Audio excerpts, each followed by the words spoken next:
మీ ఎలాంటి వ్యాపార ప్రకటనలకైనా వెంటనే మా ఛానల్ సంప్రదించండి. శ్రీమాత్రే నమః. శ్రీ గురుభ్యో నమః. సెప్టెంబర్ 7వ తారీఖు నాడు మనకు గ్రహణం అనేటువంటిది ఉంది. అయితే మనకు మాస ఫలితాల్లో భాగంగా ఈ గ్రహణం అనేటువంటిది 15 రోజుల నుంచి 21 రోజుల వరకు కూడా ఖచ్చితంగా ఉంటుంది. కాబట్టి ఈ ద్వాదశ రాశులకి కూడా గ్రహణకాల సమయమునందు ఎలాంటి మంత్రం చదువుకోవాలి, ఎలాంటి దానాలు చేయాలి, అలాగే గ్రహణం సమయంలో మీరు ఒక్కసారి మంత్రం చదివితే, నేను ఇప్పుడు చెప్పే మంత్రం ఏదైతే ఉందో అవి చదివితే వాటికి 10,000 నుండి 1,00,000 సార్లు చదివిన దానికి ప్రతిఫలం దక్కుతుంది. దాని వలన మీ జాతకంలో ఏ గ్రహాలు బాగాలేకుంటే ఆ గ్రహాలకు సంబంధించిన మంత్రాలు కింద డిస్క్రిప్షన్లో ఉంటాయి. ఒక్కసారి అవి చూసి గ్రహణకాల సమయం నందు ఇప్పుడు నేను చెప్పబోయేటువంటి నియమ నిబంధనలు బట్టి పాటించి ఆ జపాన్ని ఆచరించండి. ఇక ద్వాదశ రాశుల వారికి కూడా ఉన్నటువంటి గ్రహ ఫలితాలు ఎలా ఉంటాయనే విషయాన్ని ఇప్పుడు మనం తెలుసుకుందాం. తదుపరి మిథున రాశి. మిథున రాశి వారికి సంబంధించి ఈ యొక్క సెప్టెంబర్ నెలలో, అది కూడా గ్రహణకాల సమయం నందు, ఆ గ్రహణకాలం తర్వాతకు వచ్చేటువంటి 15 రోజుల నుంచి 21 రోజుల పాటు ఎలా ఉండబోతుంది, ఎలాంటి రెమెడీస్ తీసుకోవాలి, ఈ గ్రహణ సమయాన్ని మీకు అనుకూలంగా ఎలా మార్చుకోవాలి, ఒక్కసారి జపం చేస్తే 1,00,000 సార్లు చేసిన దాంతో సమానం. కాబట్టి మీ జీవితకాలానికి సంబంధించి ఉన్నటువంటి జపాలు ఆ రోజున చేసుకోవడం విశేషమైనటువంటి సత్ఫలితాలను ఇస్తుంది. అయితే విశేషంగా మిథున రాశి వారికి సంబంధించి లగ్నాత్ గురుగ్రహ సంచారం ఉండడం వలన ఒక 15 రోజుల పాటు పనులన్నీ కూడా సజావుగా సాగుతాయి, ప్రశాంతంగా ఉంటుంది. ఎప్పుడైతే ద్వితీయార్థము అంటే ప్రథమార్థము 15 రోజులు అనుకుంటే ద్వితీయార్థం మరొక 15 రోజుల పాటు చేసేటి పనులలో కొన్ని ఆటంకాలు, ముఖ్యంగా ఉద్యోగస్తులకి ఉద్యోగ స్థలాన్ని మారడం కానీ లేదా ఉద్యోగంలో ఏవైనా మార్పులు కానీ అధికంగా వచ్చే అవకాశం ఉంది. అలాగే ద్వితీయంలో శుక్రగ్రహ సంచారం చేయడం వలన మీ యొక్క భార్య తరపు వాళ్ళ బంధువుల నుంచి కానీ, మీ భార్య తరపు తల్లిదండ్రుల దగ్గర నుంచి కానీ, లేదా మీ భర్త వైపు తల్లిదండ్రులు కానీ, మీ భర్త వైపు బంధువుల నుండి కానీ ఏవైనా సరే సంపద, ఆస్తులు వీటికి సంబంధించి దాని ద్వారా మీరు ఏదైనా సరే ఫైనాన్షియల్ ఏవైనా సరే ట్రాన్సాక్షన్స్ చేసేటువంటి అవకాశం కనిపిస్తుంది. ఆలోచించి జాగ్రత్తగా నిర్ణయాలు తీసుకోండి. తృతీయంలో సూర్యుడు, బుధుడు అలాగే కేతు గ్రహ సంచారం ఉంది. ఈ యొక్క గ్రహ సంచారాలు ఉన్నప్పుడు, తృతీయంలో ఉన్నప్పుడు అన్నదమ్ముల నుండి, అక్క చెల్లెల నుండి మీకు మంచి సహాయ సహకారాలు వస్తాయి. అలాగే 4వ స్థానం నందు మీ యొక్క తల్లిదండ్రులు ఎవరైనా సరే ఆరోగ్య సమస్యలు తలెత్తొచ్చు, జాగ్రత్తగా ఉండండి. అలాగే మీ ఇంటి పిల్లలు మీద మీ కుటుంబ సభ్యులు ఎవరికైనా సరే ఏమైనా చిన్న చిన్న ఇబ్బందులు, ఆరోగ్య సమస్యలు రావచ్చు, జాగ్రత్తగా ఉండండి. ఇక చూసుకున్నట్టయితే మిథున రాశి వారికి సంబంధించి దశమ స్థానం నందు శనిగ్రహ సంచారము, అలాగే 9వ స్థానం నందు చంద్రుడు, రాహుగ్రహ సంచారం, గ్రహణం కూడా అక్కడే కుంభంలో జరుగుతూ ఉంది. అయితే ఈ యొక్క దశమ స్థానం ఏదైతే ఉందో అది లాభస్థానం, అక్కడ శని సంచారం చేయడం మంచిది. కానీ ఎప్పుడైతే ఆ యొక్క శని ఇప్పుడున్నటువంటి రోజులలో తిరోగమనం అనేటువంటిది ఏర్పడి ఇబ్బందులు కలుగుతున్న కారణం చేత పాజిటివ్ రిజల్ట్స్ ఇవ్వడు. సో మీ లాభం, మీకొచ్చే డబ్బులు, మీకొచ్చే జీతములు, మీకొచ్చేటువంటి ఏవైనా సరే ఇన్వెస్ట్మెంట్ నుంచి రిటర్న్స్, వాటిలో ఎంతో కొంత ట్యాక్సెస్ రూపంలో కానీ ఏవైనా డిడక్షన్ రూపంలో కానీ కట్టే మీ దాకా రావడం జరుగుతుంది. అది కూడా ఈ 10వ స్థానమునందు శనిగ్రహ సంచారం వల్లనే.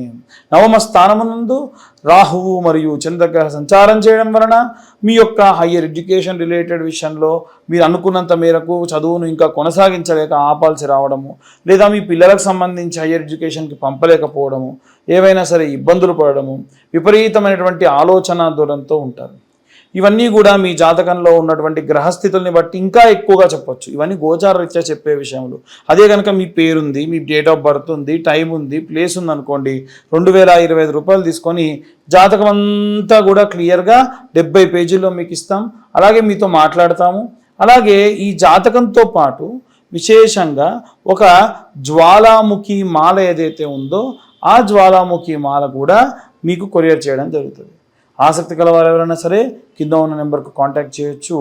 అలాగే ఈ రాశి వాళ్ళు చదవలసినటువంటి మంత్రం ఏమిటి అంటే బుధ అరిష్టేతు సుసంప్రాప్తే బుధ పూజాంచ కారయేత్ బుధ ధ్యానం ప్రవక్ష్యామి బుద్ధి పీడోప శాంతయే. ఈ మంత్రం కింద డిస్క్రిప్షన్లో ఉంటుంది, చూసి బుధగ్రహ సమేత మంత్రం గ్రహణకాల సమయం నందు ఒక 3 సార్లు ఖచ్చితంగా లేదా 2 మాలలు ఖచ్చితంగా చేయడం మంచిది. అలాగే ఇక అన్ని రాసులకు సంబంధించి అన్ని వర్గాల వాళ్ళకి సంబంధించి లేదా మీ కుటుంబ సభ్యులందరికీ కూడా బాగుండాలి, మా వాళ్ళందరికీ కూడా నేను జపం చేసిస్తా అలాంటి ఆలోచనలు ఏమైనా ఉంటే మీ జపాన్ని జపతీర్థంగా ఎలా మార్చుకోవాలి, అలాగే నవగ్రహ సంబంధిత మంత్రాలు ఎలా చదవాలి అవన్నీ కూడా కింద డిస్క్రిప్షన్లో ఉంటాయి. వాటికి సంబంధించి ఎలా మీరు రెమెడీస్ ఫాలో అవ్వాలనే విషయాన్ని ఇప్పుడు మీకు చెప్పడం జరుగుతుంది. ఏంటో పంతులు గారు మీరు గ్రహణం అంటున్నారు, ఏదో జపం అంటున్నారు, మేము ఇంట్లో కూర్చొని ఉంటామండి, మాకు ఎలా చేసుకోగలుగుతాం మేము? ఇదంతా ఉత్తి ట్రాష్, ఏదో పంతులు బాగా క్యాష్ చేసుకోవడానికి చెప్తున్నాడు అని ఇంకోటి అంటాడు. అయ్యా ఇవన్నీ కూడా చూడండి బాగా ఒకసారి. ఈ జపం మీరే చేసుకొని ఆ తీర్థం మీరే తీసుకోవచ్చు. ఎలా అనేది ఇప్పుడు చెప్తున్నా నేను. మీరు ఏ పంతుల దగ్గరికి వెళ్ళే పని లేదు.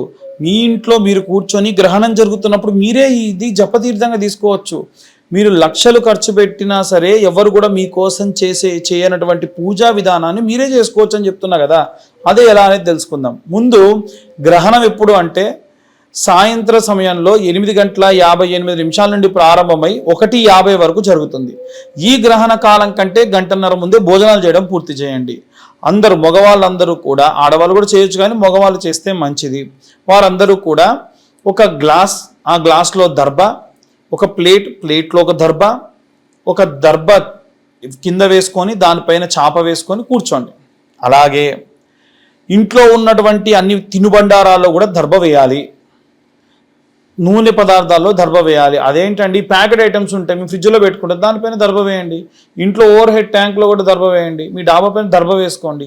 సింపుల్, అంతకుమించి ఏం లేదు. ఈ పంతులందరూ కూడా దర్భ బాగా ప్రమోట్ చేస్తున్నారు. దర్భ వాల్యూ ఎంత ఉంటుంది? 10 రూపాయలు ఉంటుంది. దాన్ని మీరు ప్రమోట్ చేసే పని ఏం లేదు. కాబట్టి ఇది ఏ ప్రమోషన్ కాదు, మీ మంచి కోసం చెప్తున్నాం. సో గ్రహణం ప్రారంభమైన వెంటనే ఏం చేయాలంటే ఆచమనం చేయండి. మామూలుగా 3 సార్లు చేతిలో నీళ్లు తీసుకొని ఏ మంత్రం చెప్పే పని లేదు. వస్తే కేశవనామాలు, కేశవాయ నమః, నారాయణ నమః, మాధవాయ నమః, గోవిందాయ నమః, త్రివిక్రమాయ నమః, మత్సూదనాయ నమః, వామనాయ నమః, శ్రీధరాయ నమః, ఋషికేశాయ నమః, పద్మనాభాయ నమః, దామోదరాయ నమః, సంకర్షణాయ నమః, వాసుదేవాయ నమః, ప్రద్యుమ్నాయ నమః, అనిరుద్ధాయ నమః, దోక్షాయ నమః, నారసింహాయ నమః, అచ్యుతాయ నమః, జనార్దనాయ నమః, ఉపేంద్రాయ నమః, హరియే నమః, శ్రీకృష్ణాయ నమః. ఇవి కేశవనామాలు. ఇవి చదవగలిగితే చదవండి, లేకుంటే అది కూడా లేదు. సాధారణంగా మీరు మామూలుగా ఆచమనం చేసేసుకోవచ్చు. ఆచమనం చేసుకున్న తర్వాతకి 3 సార్లు చేసుకొని 4వసారి వదిలిపెట్టి మనసులో మీ గోత్రం అనుకోండి. ఆ తర్వాతకి మీ ఇంటి పేరు అనుకోండి.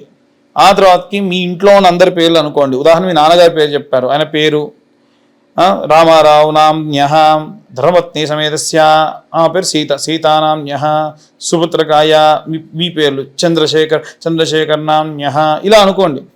అనుకొని మనసులో మీ సంకల్పం ఏమిటి? మా జాతక రీత్యా అంటే మమ జాతక సంపూర్ణ గ్రహదోష నివారణ సిద్ధ్యర్థం గ్రహణకాలే నవగ్రహ జపాక్యం కరిష్యే. చేతిలో నీళ్లు పోసుకొని వదిలేయండి. ఆ గ్లాస్లో పెట్టిన గ్లాస్లో ఒక స్పూన్ వేసి దర్భ వేశారుగా, ఆ నీళ్లు తీసుకుని వదిలేయండి. ఇక కూర్చొని జపం చేయండి. దానం ఏం చేయాలంటే మరుసటి రోజు ఈ యొక్క గ్రహణమైన తెల్లారి ఏం చేయండి, బ్రాహ్మణోత్తములకి మేషరాశి వాళ్ళు, వృశ్చిక రాశి వాళ్ళు బాగా గుర్తుంచుకోండి. మేషరాశి వాళ్ళు, వృశ్చిక రాశి వాళ్ళు కేజింబావు కందులు, కేజింబావు బియ్యము, కేజింబావు మినపగుండ్లు దానం చేయండి మీ శక్తి కొద్దీ దక్షిణ పెట్టి. అలాగే వృషభ రాశి వాళ్ళు, తులారాశి వాళ్ళు కేజింబావు బొబ్బెర్లు, కేజింబావు బియ్యం, కేజింబావు మినప్పండ్లు, మినపగుండ్లు బ్రాహ్మణులకు దానం చేయండి. అలాగే ఈ యొక్క కన్యారాశి వారు, అలాగే మిథున రాశి వాళ్ళు కేజింబావు పెసర్లు, కేజింబావు బియ్యము, కేజింబావు మినపగుండ్లు బ్రాహ్మణులకు దానం ఇవ్వండి. కర్కాటక రాశి వాళ్ళేమో కేజింబావు మినపగుండ్లు, కేజింబావు బియ్యము దానం ఇస్తే చాలు. అదే సింహరాశి వాళ్ళైతే కేజింబావు మినపగుండ్లు, కేజింబావు మినుములు, కేజింబావు గోధుమలు బ్రాహ్మణులకు దానం ఇవ్వాలి గ్రహణమైన తెల్లారి. మరి మీనరాశి వాళ్ళు అలాగే ధనుస్సు రాశి వాళ్ళు ఏం చేయాలనంటే కేజింబావు శనగలు, కేజింబావు బియ్యము, కేజింబావు మినపగుండ్లు గ్రహణం తెల్లారే బ్రాహ్మణులకు దానం ఇవ్వండి. ఇక కుంభరాశి వాళ్ళు అలాగే మకర రాశి వాళ్ళు కేజింబావు తెల్ల నువ్వులు, కేజింబావు బియ్యము, కేజింబావు మినుములు ఏదన్నా తెల్ల వస్త్రంలో పెట్టి బ్రాహ్మణులకు దానం ఇవ్వండి. వాళ్ళు నువ్వులు తీసుకోలేము, నువ్వులు తీసుకోమంటే కేజింబావు బెల్లం ఇవ్వండి. లేదు నూనె తీసుకుంటా అంటే కేజింబావు వంట నూనె ఇవ్వండి. అది కూడా శనిదానం కిందకే వస్తుంది. బ్రాహ్మణులకు వంటకు వాడుకుంటారు. నువ్వుల బదులుగా ఇవి రీప్లేస్ చేసుకోవచ్చు. ఇక ప్రెగ్నెంట్ లేడీస్ విషయానికి వస్తే వాళ్ళు ఎడం వైపే తిరిగి ఉండాలి, ఏం లేదు, మీ కంఫర్ట్గా పడుకోండి. ఒక రూమ్లో చీకటిగా ఉండాలి. ఒక మూలకు ఆవు నెయ్యి దీపం పెట్టి ఒక గాజుది ఏదైనా సరే మూత పెట్టేసుకోండి. ఫోన్ స్విచ్ ఆఫ్ చేయండి, లేకుంటే ఏరోప్లేన్ మోడ్లో పెట్టండి. ఓకే, ఏరోప్లేన్ మోడ్లో ఎందుకు పెట్టమంటున్నా అంటే లైట్ కావాలంటే చిమ్మ చీకటి ఉంటే మరి లైట్ ఉండాలిగా, మధ్యలో వాష్రూమ్కి వెళ్ళాల్సి ఉంటే వెళ్ళండి.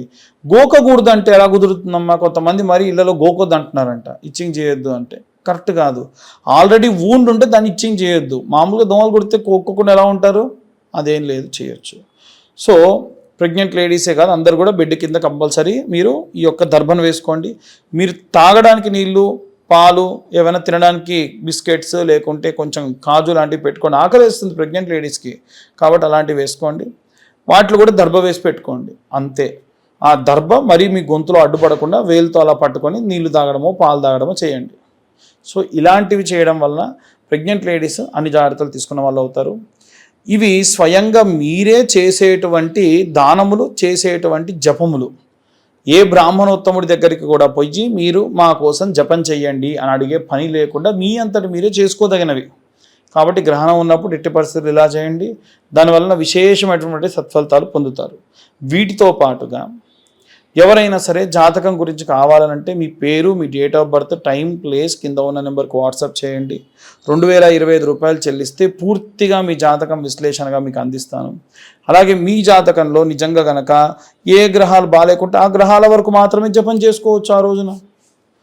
ఎవరైతే జాతకం చెప్పించుకుంటారో వారి జాతకంతో పాటుగా ఈ యొక్క జ్వాలాముఖి మాల కూడా మీకు అడ్రస్ ఇస్తే పంపించడం జరుగుతుంది.